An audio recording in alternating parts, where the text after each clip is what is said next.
سلطان ابراهیم از هم یکی از اولیاهای خدا است، یکی از دوستان الله است. شخصی آمد به نزدش گفت ای دوست خدا، گفت ای اولیا، گفت و تو یک سوال دارم. گفت که جواب سوالم را بدهید یا که مرا نصیحت کنید. گفت به من پند و اندرز بگوید، مرا متوجه کنید که من به گناه دچار شدم. سلطان ابراهیم از هم گفت چه مشکلی داری؟ گفت نفسم مرا به سوی گناه میکشاند، نفسم مرا عادت به گناه کرده است. سلطان ابراهیم از هم چه زیبا میگویش، چه زیبا میفرماید. سلطان ابراهیم از هم میگوید که حالا که تو عادت به گناه و معصیت کردی، این چند شرط است که من به تو میگویم. یعنی که گناه بکن اما با چند شرط، با 5 شرط. این اولیاء خدا 5 شرط را با او میگوید. هر کسی که میخواهد گناه بکند اما با این 5 شرط. در کجای میخواهد؟ این شخص گفت که بگو ای اولیاء خدا، این 5 شرط این چگونه شرط های هست؟ بگو که تا که من بدانم. این اولیاء خدا گفت که شرط یکم این است که وقتی که میخواهی گناه کنی برو در جای گناه کن که الله تو را نبینه، خدا یکتا تو را نبینه، آن رحمان رحیم تو را نبینه. برو هر کجایی که میخواهی گناه کن اما این را بدان که الله تو را میبینه، الله تو را میبینه. وقتی که این گناه گفت، این انسان گفت که سبحان الله، آیا امکان دارد که الله نبینه؟ آیا امکان دارد که ما در هر کجایی که گناه کنیم الله نبینه؟ این اولیا چی گفت؟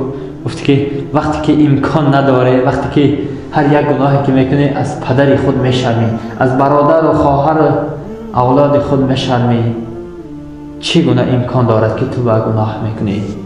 و شرط دیوم این اولیاء خدا میگوید این است که در جایی که میخواهی که گناه کنی، وقتی که گناه به تو آماده شد، در جای گناه کن که آنجا ملک خدا نباشد و زمین خدا نباشد، ملک الله و زمین الله نباشد.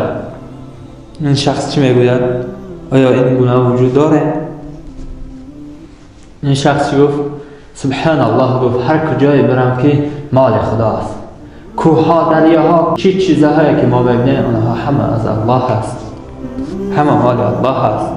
این انسان گفت که هر کجایی که میبینم اونجا جای الله است، اون مال الله است. هر زمینی که من میبینم، هر زمینی که من قدم من، این زمین الله است.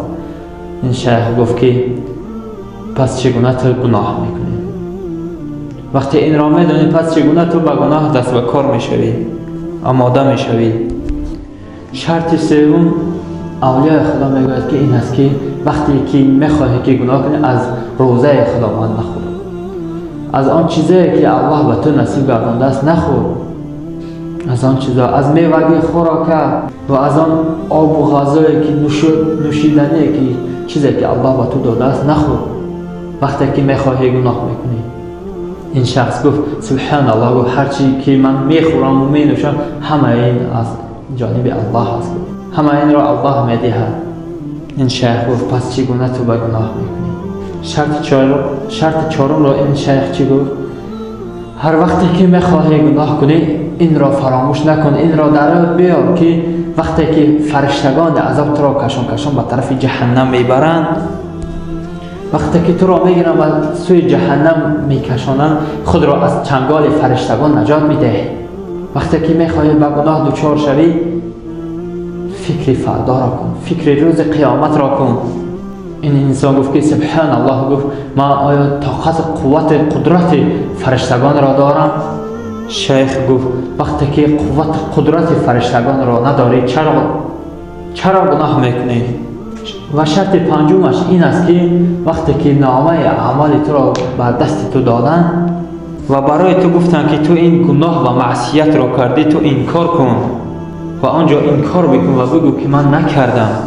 و آنجا جایی که و تشهد ارجلکم بما كانوا یکسبون، به صحرای محشر این زبان آماده میشه که میگوید که من گناه نکردم. اليوم نختم على افواههم، روز قیامت روزی است که در این دهان مهر زده می شود. در روز قیامت الیوم نختم علی افواههم و تکلمنا ایدیهم و تشهد ارجلهم بما كانوا یکسبون.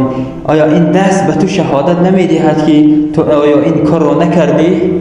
و تشهد ارجلهم، پایهای ما شهادت می دهد که آیا تو چنین گناهی نکردی؟ الیوم نختم، امروز دهن حرف نمی زند. اگر می توانی که در روز قیامت خودت را انکار کنی که بگویی یا الله من گناه نکردم، امروز گناه کن. امروز جای بیا که الله تو را دیدن نتواند. امروز کار کن، گناه کن، اما چیزهایی که نعمتهای الله به تو گردانده است نخور. بر زمین ابرو که آن زمین الله نباشد. آیا این گناه وجود دارد؟ نه، ندارد. همه ما گناهگاریم. همه ما گناهگاریم در روز قیامت. بیا که امروز ما توبه کنیم. امروز ما به سوی الله برگردیم. إنا لله وإنا إليه راجعون.